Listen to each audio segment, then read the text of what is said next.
félicitation moom ci couper signal rek waa dama ni dañu ne réew mi on est dans un état de droit du loolu la ñuy wax comment dans un état de droit on peut priver le peuple d'un droit capital qui est le droit à l'information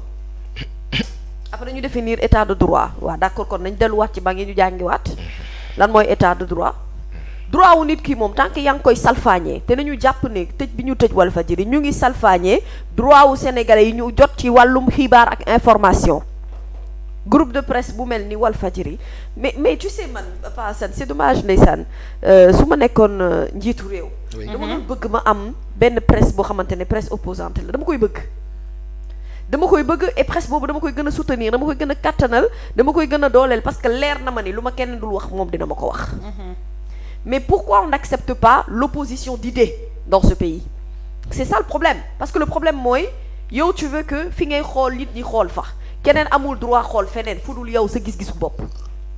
un groupe de presse est libre de choisir sa ligne éditoriale mu di ci dox tout simplement te balaa quoi que ce soit mais Walfadjri tey ji moo xam journal bu jóg ne damay jàppale pouvoir am na ci droit bu baax comme keneen waa léegi liberté bi nga am permettre journal bi nga xamante ne moom dalay xalamal muy def lu ko neex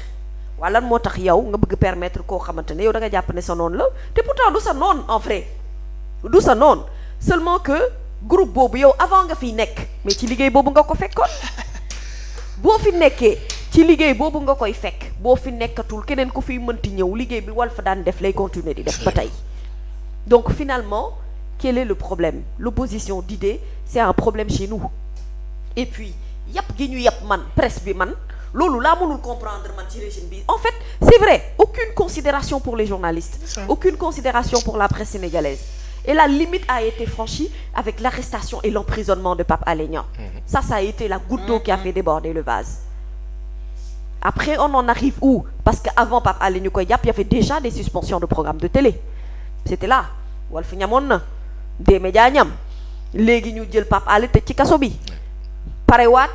jël beneen groupe de presse bu mel ni Walfadjri suspendre ko pendant une semaine pour une télévision commerciale qui compte sur ses publicités pour mu fay père ak mère de famille yi nga xamante ne ñoo fay liggéey ak ndaw ya fa ne waa léegi yow une semaine boobu nga leen xañ seen rentrée de fonds yooyu yow yaa leen koy delloo sous prétexte que dañu couvrir manifestation yow daal manifestation yi ñu war a couvrir fii mooy meeting ndajaloo tàccu fecc ree bu coow amee kenn du ko wax ñëpp dañu war a noppi. say meeting yow. mais waaw mais ñoom seen meeting xam dañoo fay sax pour ñu couvrir ci li Walfadjri wax. fay ngeen yoon donc ce qui veut dire que kon yéen ba foofu amu leen woon problème ak Walfadjri.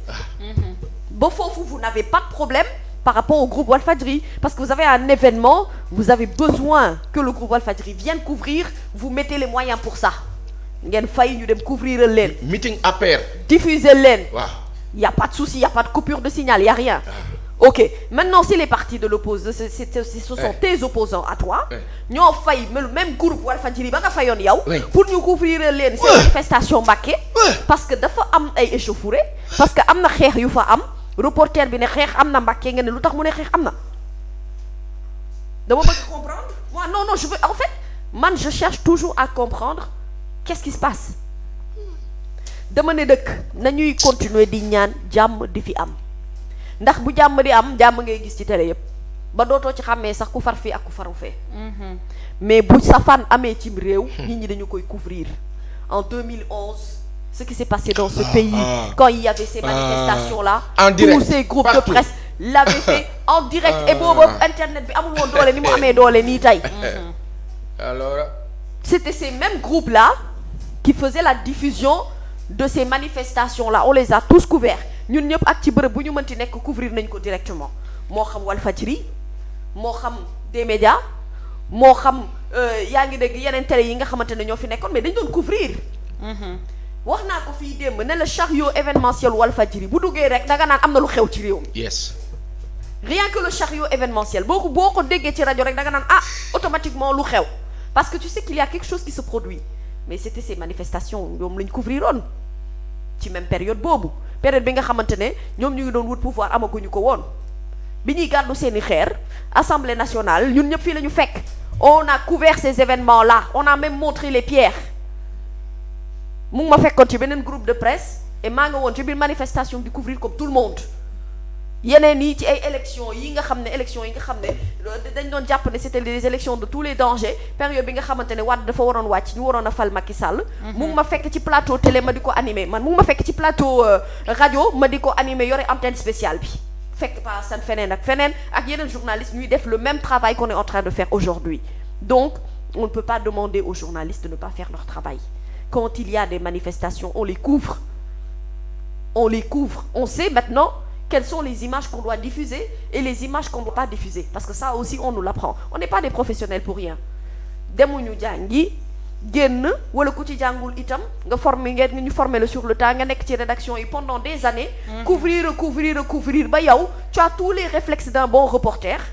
ñii nekk ci plateau bi nekk des personnes expérimentées ñu teg leen fa ñu miin couverture événement yu ni mel nga bëgg leen a wax ne leen mais seen signal dañu koy couper parce que li ngeen di jàllale neexuñu luy loolu mooy li ma fi wax démb li ma lire ci communiqué Walfadjri ñu ne CNRA loolu la ñu wax mais bu suspension day am wala kii bu mel ni CNRA bu fekkente ne dafay sanctionner benn groupe de médias mais émission ba lay sanctionner mais comment tu peux couper le signal d'une télévision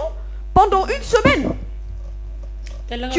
nga doon bañ ñu jàllale ko finalement ñëpp gis nañ ko parce que non tu prives voilà tu prives le Sénégalais sunu am di jàmm de son droit à l'information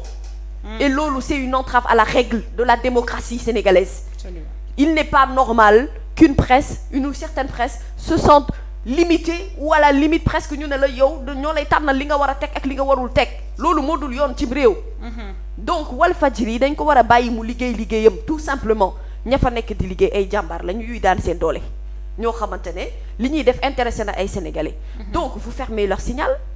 vous leur privez de ces rentrées commerciales pendant une semaine yoo xam ne yéen du ngeen leen ko delloo ba pare ngeen leen léegi noppi leen bu kenn wax gën ngeen leen dox doole gën leen ngeen di jox kàttan parce que nit ñi élan de sympathie bi naturellement léegi dafay dem vers Walfadjri même les gens qui ne suivaient pas Walfadjri qui ne se retrouvaient pas dans le programme de Walf finalement dañ leen xam nga ñoom en fait c'est-à-dire la communication n'est pas bonne parce que en voulant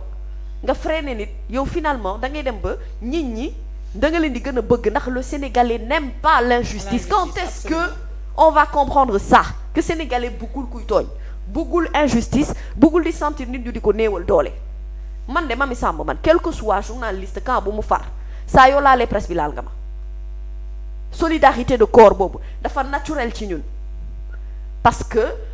bu fekkee si réew nañ te réew nag tollu nañ fii nañ xam ne nag toute la presse est une presse boo xamante ne fu mu nekk nii on est en danger. Et où sont nos confrères yi nga xamante ne ñoom la ñu bokkal Synpics où sont nos confrères yi nga xamante ne la CAP ak ñi nga xam ne ñoo dajaloo woon yépp aujourd'hui pour les causes de Pape Alé Niang on ne peut pas se taire devant une telle injustice vis-à-vis du groupe Walfadjri mënul nekk gis nga fii bu ñu fi laaloon journaliste bu tudd Dakar Ngooñ sax soutien à Dakar Ngooñ da nga koy gis 2A TV parce que li dal Walf mën na xëy dal 2A mën na xëy dal beneen groupe de presse bu fi nekk te nag dëkk bi il faut mu am ñoo xamante ne nag dëgg-dëgg du ñu d'accord ak yow du ñu bokk ak yow gis-gis te dañ lay xamal ne la d'accord ñoo ak yow bokk ñoo ak yow gis-gis sunu liberté la ni ñu ko amee di ko waxtaanee ci sunu ay biir kër di ko waxtaanee ci grand place yi noonu la ñu amee sañ-sañ di ko waxtaanee ci li nga xam ne moom mooy presse sénégalaise bi laissez la presse faire leur travail rétablissez le signal de Walfadjri c'est ça la vérité lu leen waay wax lu dul loolu mooy taal leen Walfadjri ñu ko delluwaat ci seen liggéey bu ngeen ko deful internet bi am na doole abonné yi daañu gën a tar lu ñu jàllalewul ci télé bi daañu ko jàllale ci internet te nit ñi am nañu connexion. merci beaucoup Mamy. dama am rek lu ma leen bëgg a xam nga fàttali dafa baax léeg-léeg il faut que suñu njiit yi ñu leen di fàttali ñoom bu ñu soxlaa pouvoir dafa am position bu ñuy jël.